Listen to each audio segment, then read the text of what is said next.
Bonjour et bienvenue en avant-vente. Alors, on parle souvent des soft skills nécessaires pour faire le métier de l'avant-vente.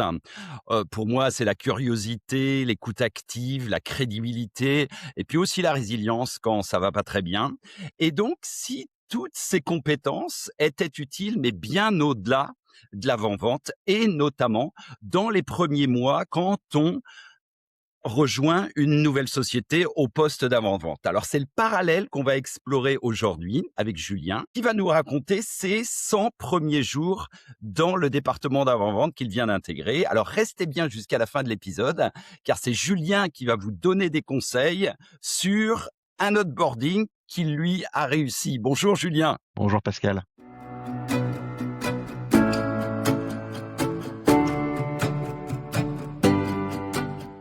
Je m'appelle Pascal Gouello et je suis tombé dans l'avant-vente par hasard il y a longtemps. Alors imaginez, j'ai commencé comme pre-sales consultant chez mon premier éditeur de logiciels au siècle dernier. Et dans ce podcast, je vous raconte mes aventures d'avant-vente, je vous partage mes expériences, mes trucs et astuces. Et comme je suis toujours avide d'apprendre des autres, je vais aussi à la rencontre des hommes et des femmes experts de l'écosystème avant-vente qui nous partagent leurs bonnes pratiques. Toutes les infos sur la première communauté francophone avant-vente sont à retrouver sur le site web enavantvente.fr. Allez, c'est parti, en avant-vente.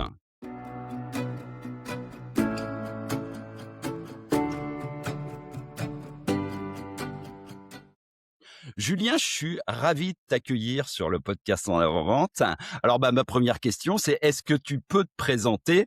Puis aussi, qu'est-ce qui t'a amené à faire ce métier d'avant-vente? Merci Pascal, merci de me recevoir. Alors à la base, je me destinais pas du tout au métier d'avant-vente. Moi j'ai commencé ma carrière, comme technicien informatique. Voilà, au bout de quelques années, j'ai intégré une DSI où j'ai évolué sur des sujets vraiment IT, donc du système, du réseau, des serveurs, de la sécurité et cetera. Et au fil du temps, je me suis rendu compte que pour continuer à progresser, il me manquait certaines compétences que je ne pouvais pas acquérir uniquement par l'expérience terrain.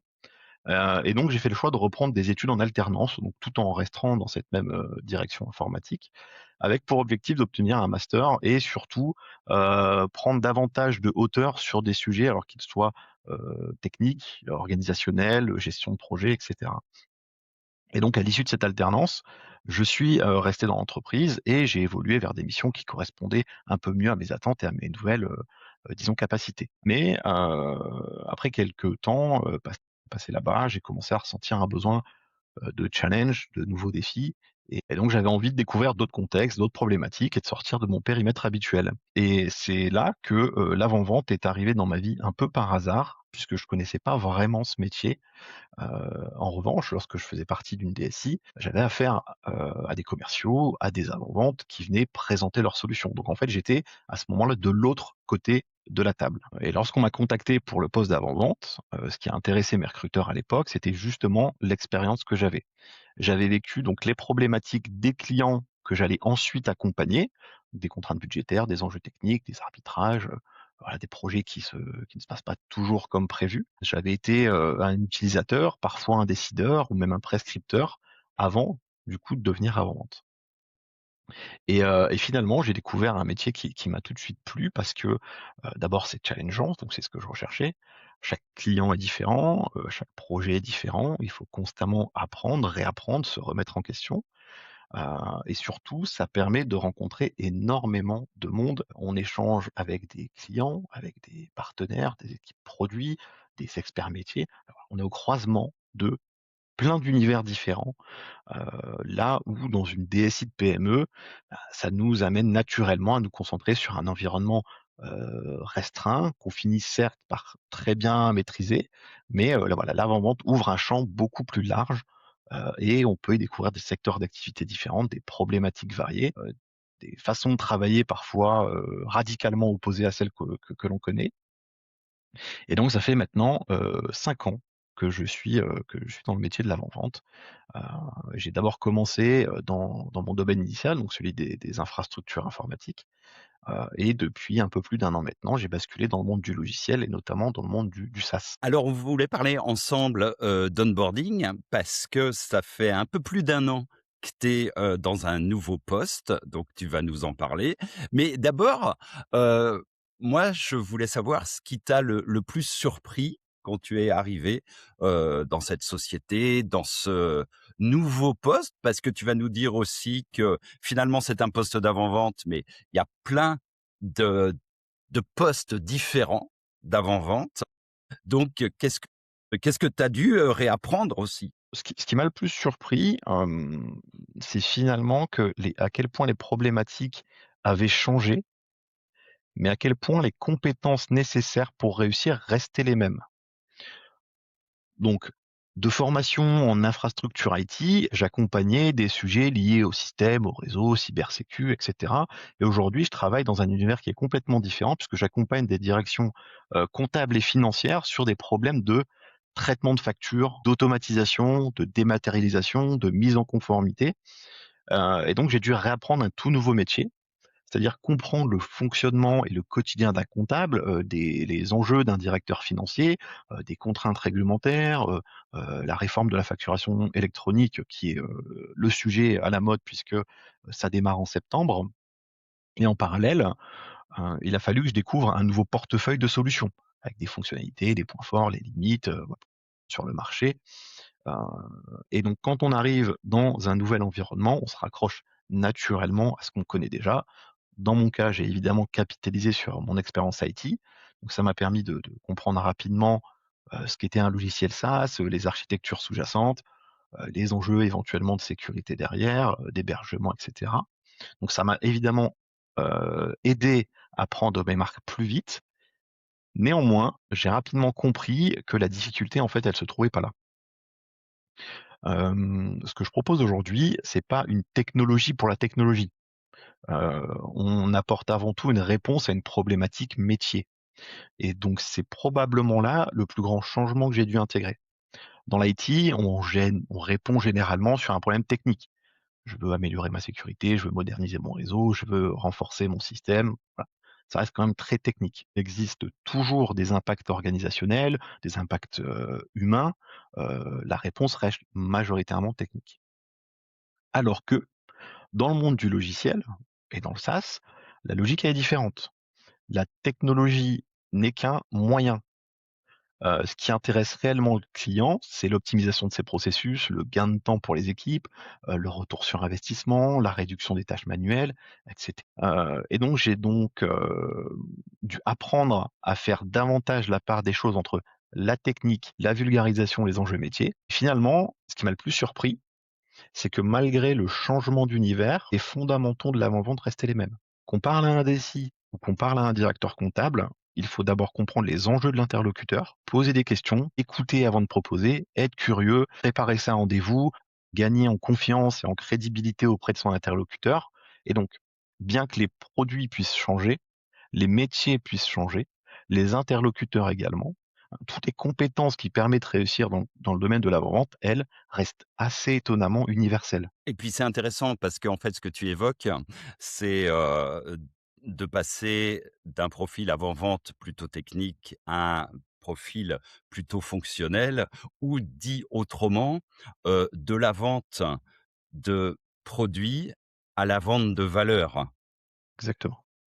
Et ce qui est aussi intéressant, c'est que c'est tout à fait possible de capitaliser sur ses, compétences avant-vente et de pouvoir aller d'une entreprise à une autre qui n'est peut-être pas dans la même industrie ou peut-être pas sur les mêmes solutions et le même type de solution. Toi, de technique à des applications, on va dire. Et donc, c'est justement là-dessus, en fait, qu'on s'est concentré parce que pour moi, déjà, la première qualité d'un avant-vente, c'est la curiosité. Et est-ce que tu as eu l'impression que c'est ce réflexe-là aussi, cette compétence-là, qui t'a permis une intégration, dans cette nouvelle société? Puisque ça fait à peu près 1 an maintenant que tu es dans cette nouvelle société, à ce nouveau poste, qui t'a permis une intégration, plus rapide, donc se baser sur ces skills d'avant-vente. Complètement. Hem, Plus j'avance d'ailleurs et plus je pense que la curiosité est probablement la compétence qui conditionne toutes les autres. Quand on arrive dans une nouvelle entreprise, on est exactement dans la même situation qu'au début d'un rendez-vous client. On ne connaît ni l'environnement, ni les enjeux, les interlocuteurs clés, les habitudes, les contraintes, etc. On est novice de tout cela. Et donc, on a, à mon sens, deux options. Soit on essaye de démontrer rapidement ce que l'on sait, soit on cherche à comprendre.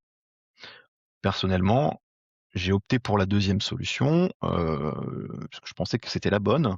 Et donc, dans les premiers mois, j'ai passé énormément de temps à poser des questions, que ce soit aux équipes produits, aux consultants, commerciaux, experts métiers, etc., etc.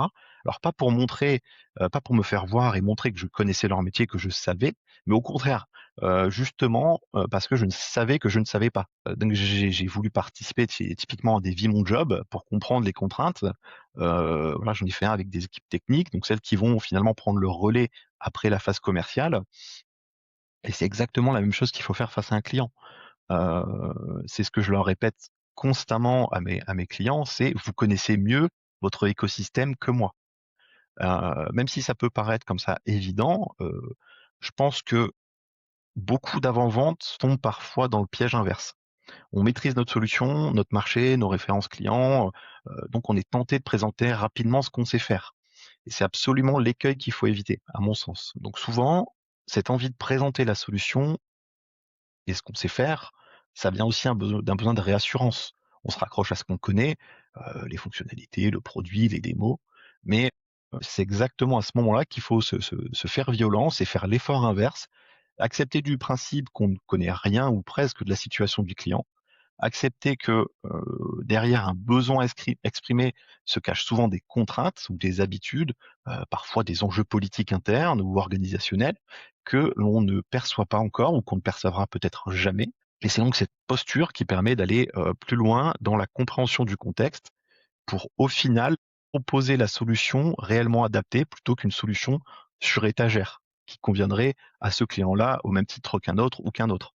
Donc les meilleurs avant-ventes que j'ai pu rencontrer ne sont pas forcément ceux qui parlent le plus ou le mieux ou ceux qui ont la plus grosse expertise technique. C'est souvent ceux qui sont capables d'allier les deux et de rester curieux le plus longtemps que les autres. Donc ils continuent à poser des questions, ils continuent à explorer, à chercher, bien qu'il faille trouver la limite à cet exercice pour ne pas ralentir le projet, il faut néanmoins rester curieux et ouvert à toutes les informations que pourra nous donner un client. Et le piège, je trouve, c'est de présupposer. C'est-à-dire Exactement. de ne pas poser de questions et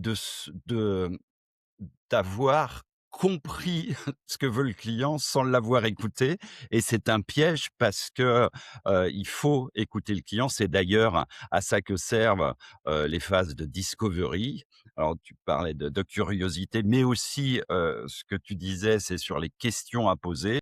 C'est même si on pré c'est pas bien de présupposer, en fait. Il faut partir, je pense, toujours, heu neutre. Évidemment, il faut faire ses devoirs avant pour s'être renseigné, pour avoir de l'information, mais les mots du client sur ses douleurs, sur ses besoins sont, très importants pour ensuite et seulement après pouvoir démontrer, pouvoir présenter, et c'est ce que tu dis aussi dans le onboarding, c'est, poser des questions, c'est, s'interroger comme on le fait chez le client en discovery, bah là, le faire en interne. Alors il y a aussi un autre sujet qui qui est très présent dans l'avant-vente, c'est la crédibilité qu'on peut gagner, devant le client, et cette crédibilité, bah, elle facilite tout le reste parce que, par exemple,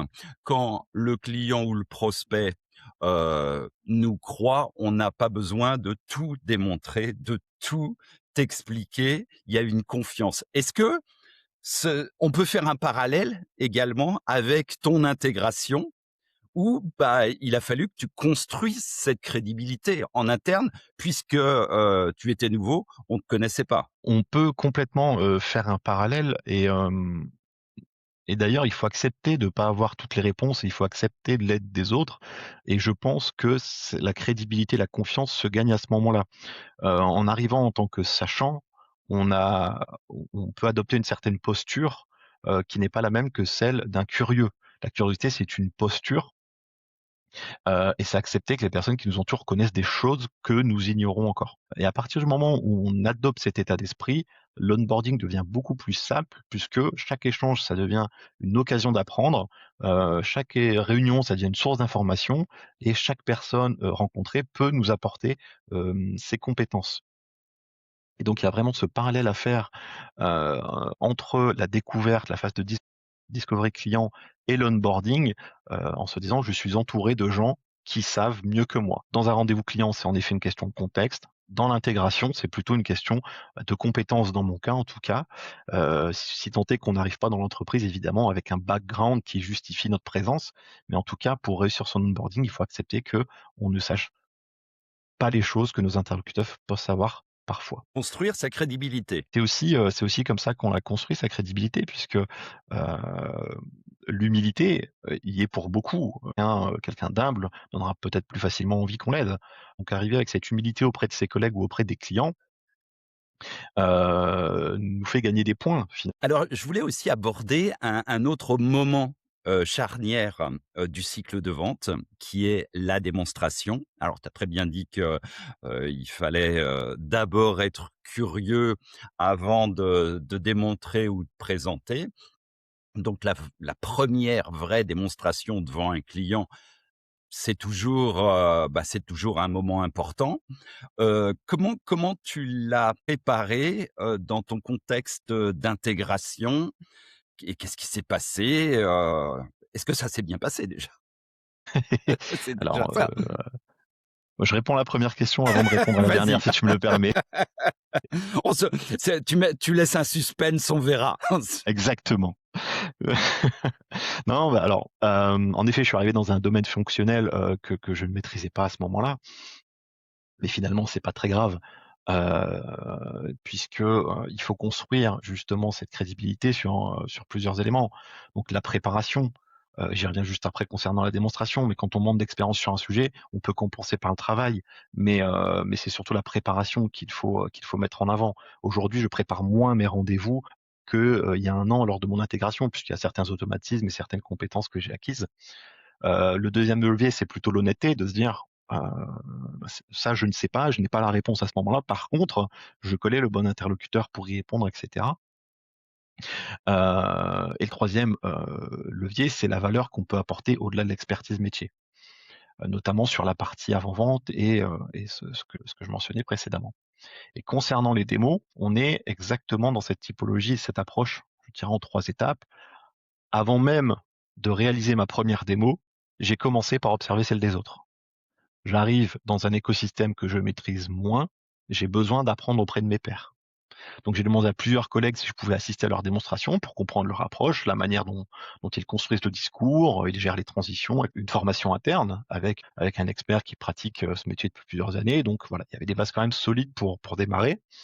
Mais malgré tout, il arrive toujours un moment où il faut sauter dans le grand bain. C'est ça, faut se lancer. Faut se lancer. Donc à ce moment-là, je suis revenu à quelque chose dont on a déjà parlé, qui est donc la préparation de cette démonstration. Bien que la démonstration se fasse à un instant T, elle ne démarre pas le jour où on partage son écran. Ça commence bien avant, tu l'as dit tout à l'heure, en phase de discovery. Donc voilà, il fallait, en tout cas pour moi, que je participe aux premiers échanges, à la phase de découverte avec le client, que je capitalise des informations que j'avais acquises auprès de mes collègues pour poser les bonnes questions en discovery, pour préparer ma démonstration en aval. C'est donc comme ça que j'ai abordé le sujet. Donc j'ai préparé la démonstration comme je pense beaucoup d'avant le font. J'ai repris mes notes, j'ai construit un fil rouge, j'ai identifié les moments clés où je devais insister sur certains points. Peut-être une répétition à blanc, j'ai dû en faire une aussi. Et on note certains points clés du type, ben, à ce moment-là, on insiste sur ce point parce que le client a vraiment exprimé cette problématique pendant la découverte. Donc voilà, l'objectif, c'était pas de montrer le produit. L'objectif, c'était de montrer au client qu'on avait compris son besoin. Et c'est finalement peut-être la principale leçon que j'ai reçue de cette démonstration, c'était qu'on est moins sur une démonstration technique que sur une réponse à des problématiques et à des besoins clients. Bien qu'avant, je pensais que l'enjeu principal, c'était la démonstration en elle-même, en fait, L'enjeu, c'est surtout la discussion qui l'entoure. Les clients sont beaucoup plus intéressés par les réponses à leurs questions que par la manière dont on répond à leurs problématiques. Est-ce que, cette première démonstration pour répondre à ta question a été parfaite? Probablement pas, mais ce dont je me souviens, c'est que je l'ai pas subi, je l'ai mené. Et je pense que c'est cette confiance venait moins de ma maîtrise du produit que toute la préparation réalisée en amont. C'est aussi ça que j'ai appris sur moi comme avant-vente, c'est que, lorsque je comprends le contexte, que je prépare, sérieusement mon intervention, que je construis un échange plutôt qu'une présentation descendante, je me sens beaucoup plus à l'aise, et au fond, une bonne démonstration, c'est pas forcément un monologue, c'est vraiment une conversation autour, des enjeux du client. Et je pense d'autant plus quand on est sur des sujets fonctionnels. Puisque quand on est sur des sujets techniques, ça peut être répondre par des benchmarks, ça peut être répondre par des fonctionnalités, tandis que sur, de la vente de valeur, on est plutôt, je pense, sur l'explication de la manière dont on ferait ça dans la solution, c'est-à-dire expliquer plutôt un processus et pas forcément le montrer, puisque après, c'est on il y a tous les processus ne sont pas forcément, dans le logiciel et donc c'est pour ça aussi que je parlais de crédibilité, puisque c'est une discussion qui s'instaure sur les bases de quelques cas d'usage qu'on a pu montrer dans la démonstration. Exactement, et c'est, une démonstration, c'est un échange qui est timé, 1 heure, 2 heures, 3 heures, mais en tout cas, c'est timé, c'est assez restreint, et demain, il faut s'imaginer que la personne va utiliser la solution tous les jours. Donc forcément, il y aura, des choses qu'on n'aura pas pu voir, des choses qu'on n'aura pas pu anticiper, mais néanmoins, c'est ce besoin de réassurance, qu'il faut démontrer pendant la solution. Alors ça s'est très bien passé, donc tu m'as dit cette démonstration, mais alors des fois ça se passe pas, si bien que ça et je trouve que quand on est en phase d'onboarding, c'est déjà plus dur, qu'il y a quand même une résilience à faire que, puisqu'on questionne aussi notre légitimité, d'autres malheureusement peuvent aussi la questionner. Donc je trouve que en phase d'onboarding, les je sais pas si on peut parler d'échecs, les choses qu'on réussit moins bien sont amplifiées au moins dans le ressenti.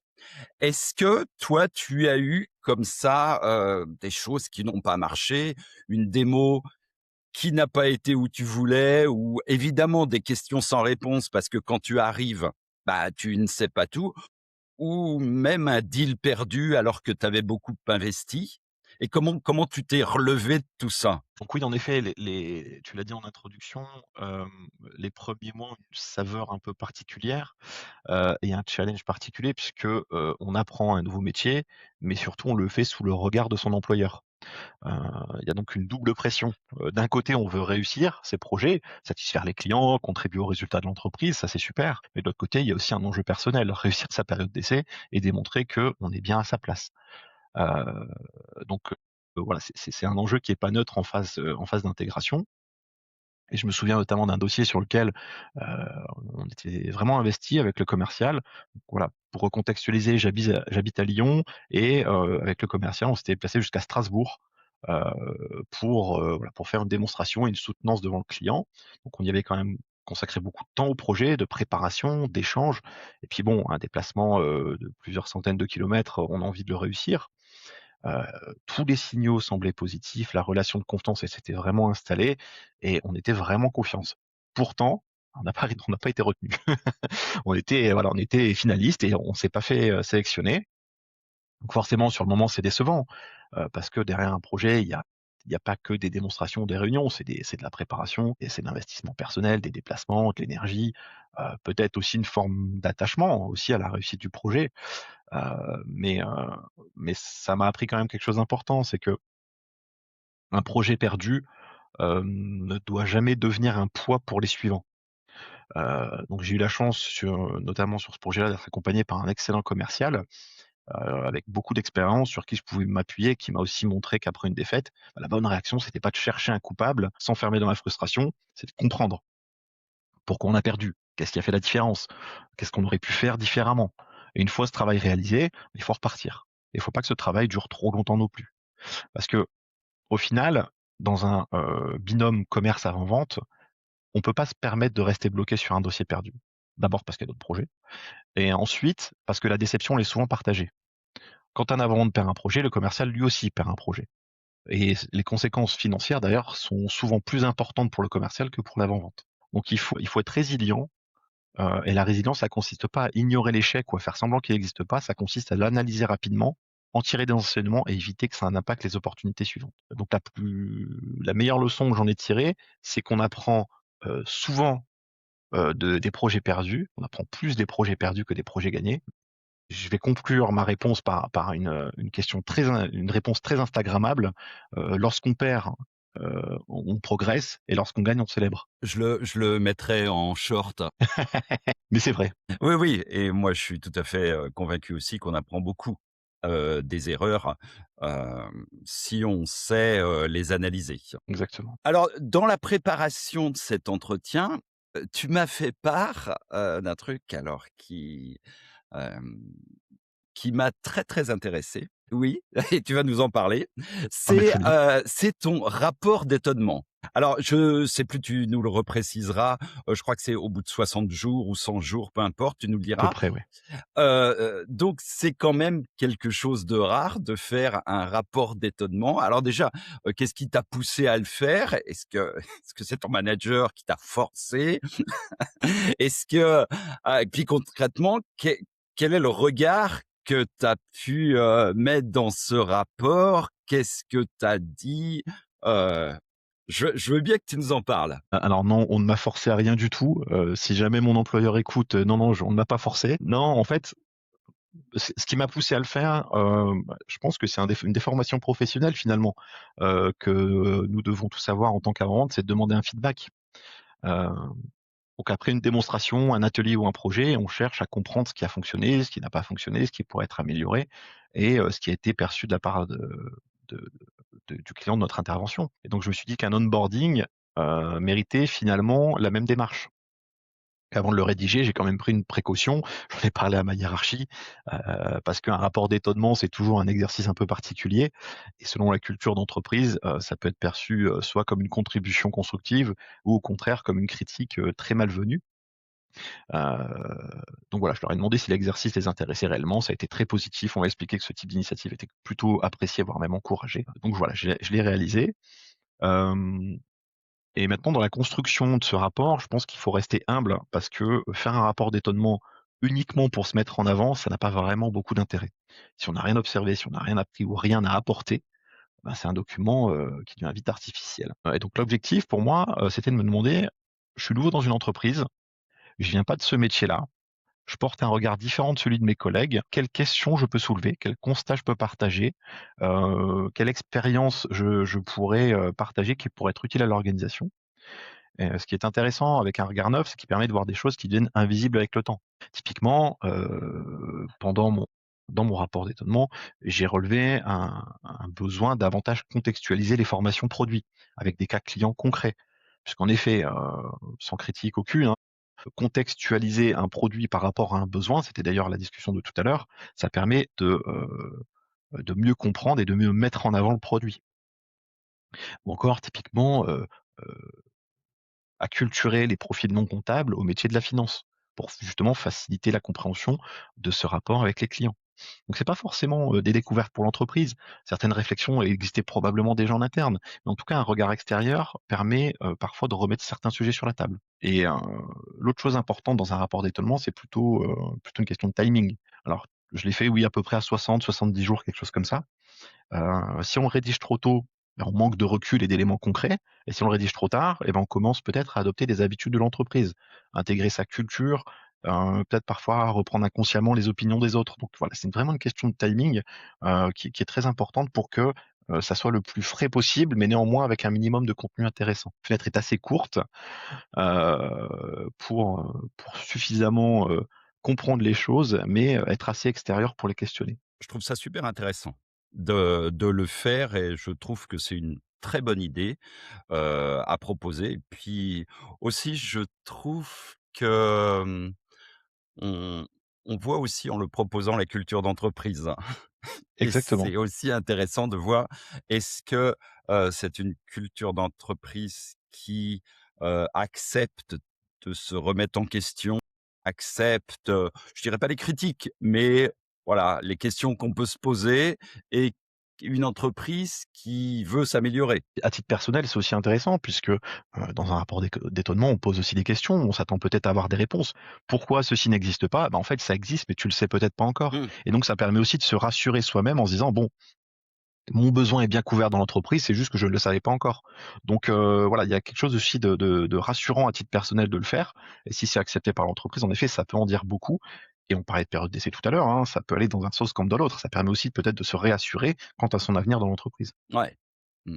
Alors on arrive, au terme de cet entretien et je t'avais posé la question que je te repose maintenant. Si tu avais 3 conseils à donner à un avant-vente qui, démarre dans une nouvelle société, toi avec le recul de un peu moins d'un an dans cette société, quels seraient ces 3 conseils? Le premier, c'est de rencontrer du monde.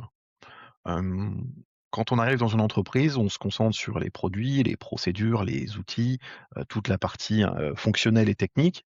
Mais ce qui est important, c'est surtout les personnes qui vont accélérer l'intégration.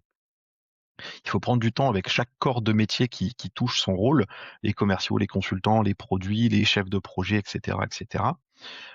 Comprendre leur rôle, les contraintes et surtout ce qu'ils attendent de l'avant-vente. On apprend, rarement seul dans ce métier. On est vraiment pivot, de tous ces métiers-là. C'est important de rencontrer ses confrères. Le 2e conseil, ça serait d'observer avant de vouloir briller.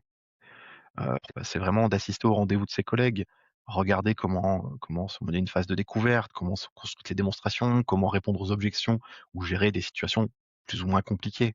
Donc voilà, j'ai probablement appris autant en observant des rendez-vous qu'en suivant des formations.